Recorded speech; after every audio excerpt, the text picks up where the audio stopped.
Hello and welcome to the Asian Society of International Law 101, a space where we discuss international law scholarship from Asia, about Asia, and international law scholarship in general. Hello and welcome. Today we're speaking to Dr. Ntina Tzouvala to discuss her new book, Capitalism and Civilisation, A History of International Law, published by Cambridge University Press last year. Dina's book has been widely praised as a timely intervention in the history and theory of international law. It combines theory and history in a brilliant way, and in just over 200 pages makes some very important arguments on the dynamics between capitalism, international law, and imperialism. The main argument of the book is that the standard of civilization in international law should be approached as a historically contingent structure, which reflects the contradictions inherent in capitalist modernity. As a mode of legal argumentation, it has been used in various ways to legitimize imperialism and further the capitalist mode of production. Dina shows how the standard of civilization emerged in the 19th century and how it persisted throughout the history of international law, from the mandate system to the present day with the so-called war on terror. Welcome, Dina, and thanks for joining us. Hi, thank you very much, Ali. This is a very generous introduction. And this is actually a very excellent summary of the book. I think you've done a better job than I would have done. We can stop the recording now. I think we've got a bit more to go, right? Yeah, I have a few questions. So I want to start with a question on the origins and the making of the book. I know it's based on your dissertation, but I assume it went through several changes before you got to this particular well-honed argument on the standard of civilization and its logics of improvement in biology that tied everything together really well. So what was the initial motivation behind writing the book, and how did your ideas evolve towards this particular argument? Thank you. This is a great question. So yeah, as you said, this built on my PhD, which I finished in late 2016 in Durham. And the PhD, for those who might not have read it, obviously you haven't, there's no reason to, was in a sense a much more, I would say, conventionally Marxist argument, in the sense that it was treating international law and civilization in a much more rules-centered way. So it was saying, civilization was a rule, and the rule was basically capitalism. And I became quite dissatisfied with this argument, especially during the oral examination, for a number of reasons. First, because I realized, especially during the examination, so I was pushed by one of my examiners to say how I understand international law, right? And to my horror and surprise, my understanding was actually quite formalist. I started talking about law as rules, right? With, a determinate content. And I realized that was, in a sense, the idea of law that animated the PhD, and that I wasn't very comfortable with that, being basically a formalist, but a formalist who says, but also capitalism on top of that. So that was one thing I became really dissatisfied with. The second thing I became a bit dissatisfied with, again with the PhD, and I tried to change in the book, was the way in which I was talking about capitalism as if capitalism expands and exists in homogeneous ways, right? As if capitalism exists from Canada to Australia, and from sub-Saharan Africa to Mongolia in a way that is homogeneous and the same. And this is obviously both not true, but also it doesn't sit comfortably with Marxist theories of imperialism. So in a sense, these were the two things that I tried to fix moving towards the book. And the good thing is that I figured out I could fix them together, because by treating law, and especially civilization, as an argumentative pattern, space was open. I opened a space to also talk about contradictions and about unevenness and about well, indeterminacy linguistically, but also material contradictions materially. So this was the basic shift from the dissertation to the book. Yeah, thanks so much. That's really interesting. I always like to know the background behind how, a book came about. I think what makes your book very interesting is that you make multiple interventions on many fronts, and you engage in a variety of debates as you try to position yourself or attempt to position yourself in the literature. So for instance, while you attempt to expand the 12 framework towards a more historical materialist understanding of international law by focusing on capitalism, you also critique the CLS notion of indeterminacy of the law, and you take on the current state of Marxist legal scholarship. So could you talk a bit more about your main interlocutors and your unique methodological Marxist framework that brings together the textual and the historical and materialist analysis of international law, while giving us a sense of how it kind of fits into your overall argument? Thank you.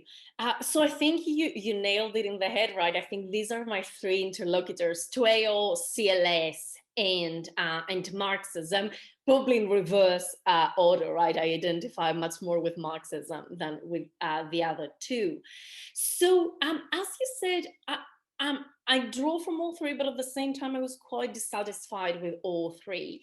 And obviously, if you're writing about imperialism and international law, Tzouvala, and especially the work of Tony Anye, is so foundational, right? And at the same time, I am trying to differentiate myself, but I cannot but acknowledge the incredible debt we owe to Tony and also to other Twoilers. But what I became a little bit dissatisfied with, and that would be a typical Marxian critique to post-colonial theories, right, is that by centering ideas of otherness and othering in international law, there is a certain degree of vagueness, or that this is so true that law is othering, but it's true in a way that applies perhaps to all legal systems that have ever existed, right?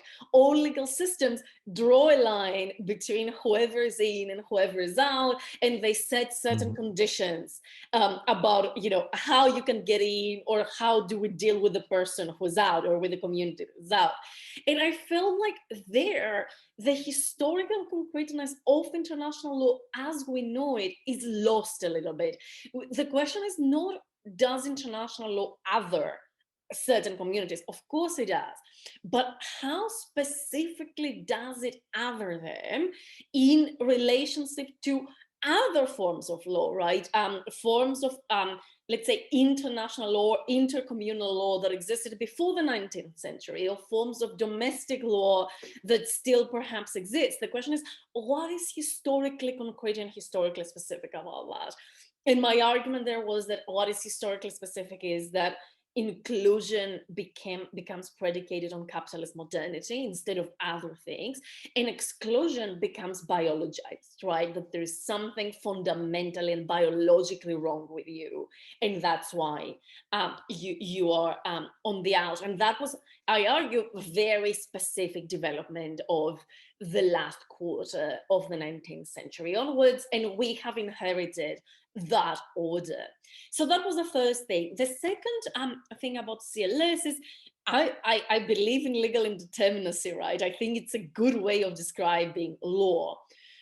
What worried me was that CLS moved from a concept of structured indeterminacy to an idea, so that you can find in early Duncan Kennedy work, right? Or in Marty Koskieniemi's From Apology to Utopia, to an idea of unstructured indeterminacy in which basically anything goes in law, right? Any and all arguments go, and there is nothing that you can say that it's not a valid interpretation, right? And that again felt both quite implausible from a legal perspective. Like, you can't argue everything in law, right? You can argue a lot of things, you can't argue everything. But also, obviously, it felt politically paralyzing, right? Because if law is anything and everything, how can you ever say anything about both what it does, but even what it is, right? It's the end of the project of critique. And finally, so I set out to return perhaps to ideas of structured indeterminacy that I think have fallen a little bit out of fashion. And the third point would be Marxism. And in international law, I would say not unanimously, but Pashukian-inspired critiques have really dominated the field. And I mean, I feel the need to say there are exceptions, and your work is also an exception, right? I don't think you're writing so much within the Pashukian canon, even though you are writing within the Marxist canon. But nevertheless, it remains true that the Pashukians are very influential. And I was not entirely certain about legal form as a vehicle for critiquing law for a number of reasons, including the fact that the idea of legal form rests on ideas of legal subjects being free and equal, that I think if we do that, we take at face value the tales liberals tell about the law rather than the reality of the law. In reality, the law does not create free and equal subjects, right? Especially, and I think in international law, this is extremely obvious, that law distributes rights and duties extremely unequally, even without looking at material inequalities, even within the juridical. The distribution of rights and duties is actually uneven. And secondly, and I'm agnostic about this, so I think the argument for Pashukians goes something like this. What makes the Marxist critique of capitalism distinctive is that it critiques capitalism as a system of domination through abstract forms, value, and not through moralistic, blaming of certain people. Therefore, the Marxist critique of everything, including law, ought to be a critique of abstract forms. I'm not sure that the second bit necessarily follows. Like, we could say that I do agree that what makes Marxist critique distinct is the critique of abstract forms, but that doesn't mean for me that there is an automatic need to extend these to any aspect of capitalism. And I'm not saying I have rejected this argument altogether. I'm saying I'm genuinely not convinced. I'm still to be convinced. And therefore, my argument does not treat law as a form. It treats law as a combination of arguments. Mm-hmm. Brilliant. That's really interesting to get a sense of the methodology behind the book. Moving to the third question, which I think kind of connects to the question of how capitalism and international law are constitutive of each other. So that's a central part of your book. And you illustrate how the indeterminacy within the standard of civilization allowed for the reproduction of governing structures that further capitalism. So in your chapter on the mandate in Iraq, you argue that the termination of the mandate was conditioned on reforms that would bring about certain features of the capitalist state into the mandatory territory. So, and what emerged in Iraq after the mandate process was an extremely weak state with a certain institutional facade that allowed for its imperial control and exploitation, especially of its oil. So could you expand on this part of the argument and explain how the mandate system institutionalized the standard of civilization by equating the civilized state with the capitalist state, and then how these interwar institutional experiments, especially with regards to the technical language of administration, would later kind of re-emerge during the US occupation of Iraq? Thank you, Ali. Again, before I say anything, I have to acknowledge that if I've ever thought an interesting thought about any of that, I owe a lot to your own work, both to your doctoral dissertation and to the pieces that have come out of that, as well as to the work of Usha Natarajan, who also wrote extensively about the continuities between the Iraq War in 2003 and earlier forms of administration. So my argument goes like this. So the first thing, as you said, is I look at the mandate system in order to show that the disappearance of the language of civilization has started in a sense before 1945. And the impulse to dress this dyad improvement and biology in a technical, technocratic, and perhaps more politically acceptable language is a very old one, and therefore we shouldn't buy it, right? So what I do in this chapter is to look at the debates, closely at the debates that ensued within the Permanent Mandates Commission when Britain said that it wants to move towards the independence of Iraq, the emancipation of Iraq, and its admission to the League of Nations.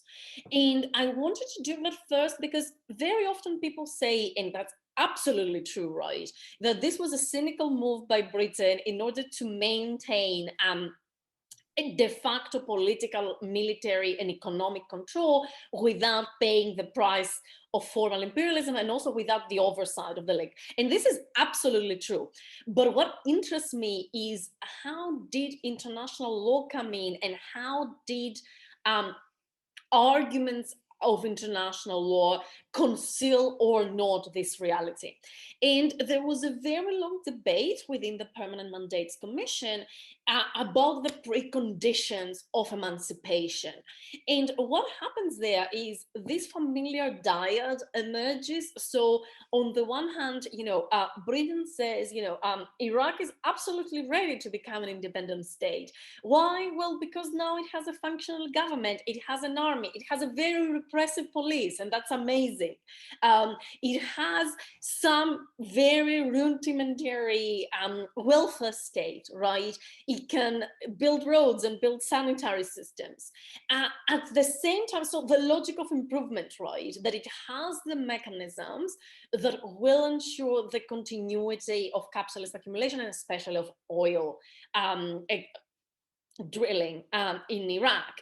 But at the same time, of course, there's constant arguments both by Britain but also by the other members of the Permanent Mandates Commission that say, well, but at the same time, these people are Arabs, right? We cannot possibly expect from them to have the full range of government institutions, and therefore they will not also have the full range of sovereign rights, right? And it's okay, it's legally okay that there are treaties that severely restrict what we would normally understand as sovereign functions of a state. So this kind of back and forth I found really interesting. And the fact that already since the early 1930s, there was an effort to sanitize this back and forth, not talk about civilization, but talk about emancipation, for example.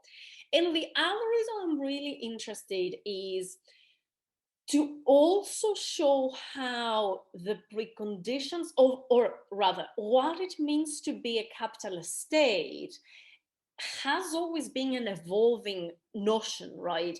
I'm not arguing that the logic of improvement of the 1870s, of the 1930s, and of 2021 are the same.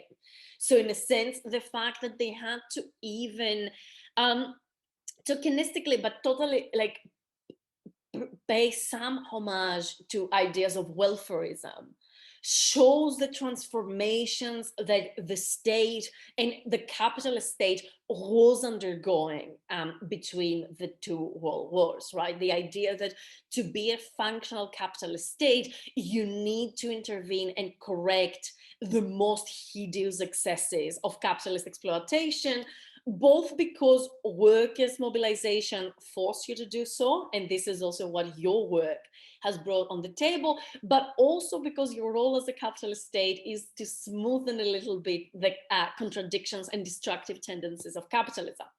And to show that this notion of capitalist state is not a static one, I also go and look at the occupation, and especially, the first 2 years, 2003, 2004, because there the notion of the capitalist state is the notion of an extremely neoliberal capitalist state that in a sense would be quite strange to the Permanent Mandate Commission members in the 1920s and 30s, right? The idea that to stop being a failed state or a rogue state, Iraq basically had to privatize so thoroughly that would be quite a shock, even for, like, if the US tried to privatize so thoroughly, it would probably collapse. My favorite, quote unquote favorite story from the occupation of Iraq in 2003, 2004 was the privatizations advanced much slower than the Coalition Provisional Authority wanted, because the privatizing authority itself was privatized. It was so outsourced that there were only 2 people in the core occupying forces that were overseeing it. Everything else was outsourced. So a thoroughly neoliberal vision of statehood was put forward there. So in a sense, the reason I kept with the story of Iraq in 2 chapters was that I tried to hold on to this idea of continuity and change, right? That there are continuity of patterns. That doesn't mean that there's necessarily continuity of content. That content can and may change, and that is extremely important, but the pattern persists. Brilliant. Thanks so much for this. A common critique of structuralist positions concerns the question of agency. So in your chapter on the Southwest Africa cases, you show how anti-colonial lawyers inventively developed tactical argumentative positions to make their case against apartheid. However, you go on to argue that they were unable to break out of the structural contradictions of the oscillation between the logics of the standard of civilization, the logic of biology, and the logic of improvement. You emphasize that the standard of civilization is so embedded in the contradictions of the capitalist system that anti-colonial lawyers were bound to remain entangled in these contradictions. At times, it seems like you're saying that there's no way out of this structural trap. We are all bound to fail as long as we engage with international law and its modes of argumentation. At one point, you write, and I quote, no matter how self-reflexive, responsible, and historically aware the international lawyer might be, upon entering the realm of civilization in its own terms, they are subject to its contradictions, as well as its ties to racial capitalism. Which leads me to the question of whether and how one can break out of this trap. Is there a way out of this structure, whether it's within the law or without the law? Thank you very much.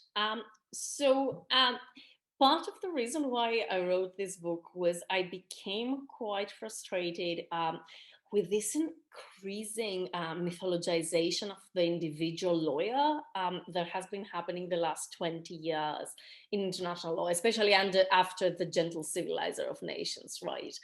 And perhaps I did, bend the stick too much on the other side, but I think this is needed in international law right now, someone to bend the stick on the other side and stop this slight obsession with biography and individuals. I think we've had enough of that.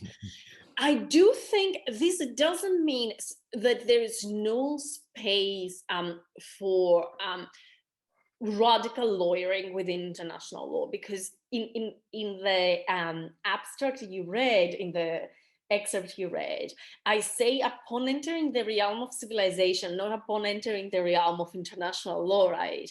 And I do say early in the book that I think this was a pattern, civilization has been a pattern of argument amongst many. I think there's agency in the sense we can choose not to argue within this pattern And then we could see the flexibilities and restraints that come with other patterns of argument, but I think we have freedom not to do this, right? There is nobody forcing us to do this.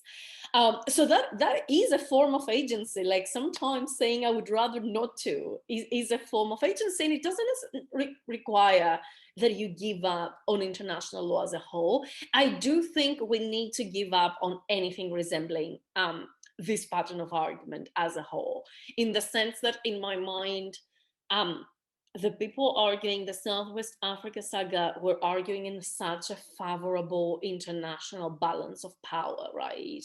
And they still not just lost the case, but they still ended up totally tangled within their argument. In my part of what I argue in the chapter is that this case as a radical case had been lost much long before it was lost, literally in 1967, when the court decided whatever. So that is 1966. So that is one thing, right? I think we can choose not to make arguments within this pattern. And I think it's not that difficult. You know, there's other ways of arguing in international law. The second point, of course, is that not everyone is a, I don't know, a Marxist, or not everyone is a radical, right? So in a sense, I can see how and why the proportion between improvement and biology matters, right? How much the pendulum swings towards biology can make a very material and very bad it can have a very material and very bad influence on people's everyday lives, right? I'm not at all questioning that. So like I can see why people who think that like you can have better forms of capitalism can choose to make argument within this dyad and emphasize much more improvement over biology. I think this is a dangerous way of arguing, but at the same time, I don't think it's dangerous for everyone, right? I think it has yielded concrete material gains for certain classes of people in the global south. And I think at some point it's also worth acknowledging that most of our colleagues would identify much more with these people than perhaps what you or I would consider a good usage of a liberatory usage of international law. So I think for those who share a sense that there is something fundamentally wrong with the capitalist mode of production, I don't think there's any way of using civilizational arguments in a way that is not terrible. But I think for others there are. I disagree with them, but I disagree in a sense, not with their engagement with international law. I disagree with their broader vision and project, if that makes any sense. Mm-hmm. So other modes of argumentation could be different, right? They could be more useful. Your issue is with civilization specifically. Absolutely. In a sense, I'm agnostic. The book is agnostic about using international law as a whole, as a tool for liberation. It doesn't say anything either way. Oh, okay. Right?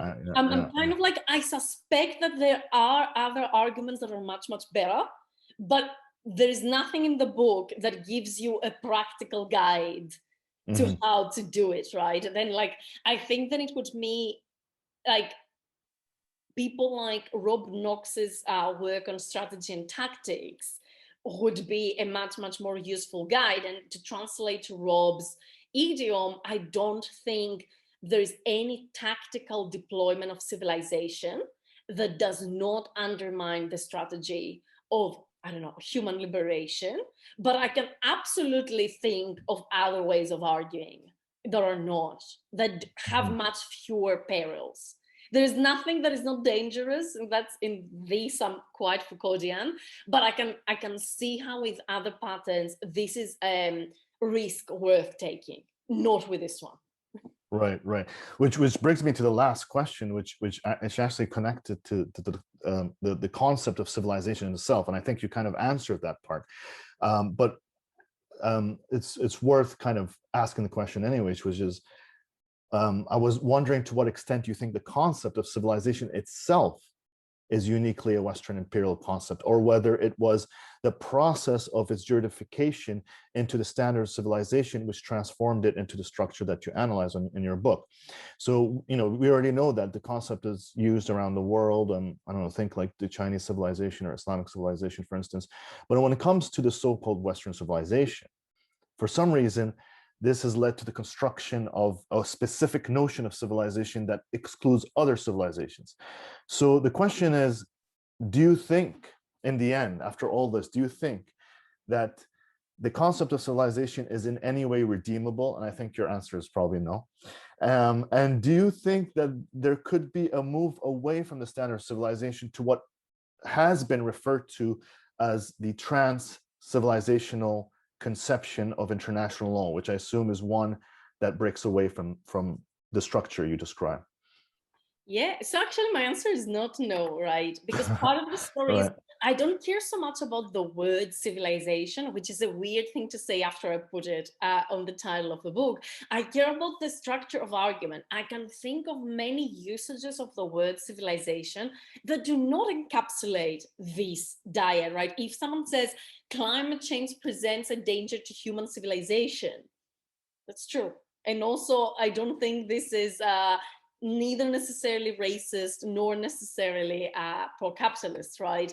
So I can absolutely see, and I'm not, that's what I'm trying to say, right? Forget a little bit about the word and its derivatives. Start thinking about the sort of argument it encapsulates and the sort of techniques it authorizes, right? And I can think, as you say, if somebody says trans-civilizational approaches to international law or danger to human civilization, I'm perfectly okay with that. The trans-civilizational approach to international law, in my view, raises a different question, which is this, could this be co-opted as a way of having a superficial form of cultural pluralism while maintaining basically the same concepts, the same types of argument, the same institutions, but with a certain veneer of cultural pluralism or even of better representational politics within these structures. And by the way, again, I think both these things are necessary, both cultural pluralism and better, like international law is terrible in terms of both, right? As a profession, both in terms of cultural pluralism and in terms of representational politics. But again, I wouldn't necessarily think that this is a truly transformational project. That doesn't mean, again, that I think all invocations of trans-civilizational approaches to international law do that. I'm saying I see these as a peril, especially given that this international law has been extremely successful in destroying and replacing genuinely different systems of intercommunal, let's say, regulations of relationships, right? This success hasn't been complete, so you can still find intercommunal legal systems that exist and thrive today. I'm thinking, for example, of indigenous internationalisms, right, that did survive to a certain extent the onslaught of settler colonialism. But I think it would, if it's a truly trans-civilizational approach to international law, we would have to give up on many concepts and arguments and institutions we hold very dear, right? So the standard international legal understanding of sovereignty, even when yielded by post-colonial states, is a fundamentally Eurocentric concept. You could say, and Michael Fakhri has said, for example, that, invocations of sovereignty by social movements like food sovereignty, or invocations by sovereignty by indigenous people, give sovereignty a very different meaning.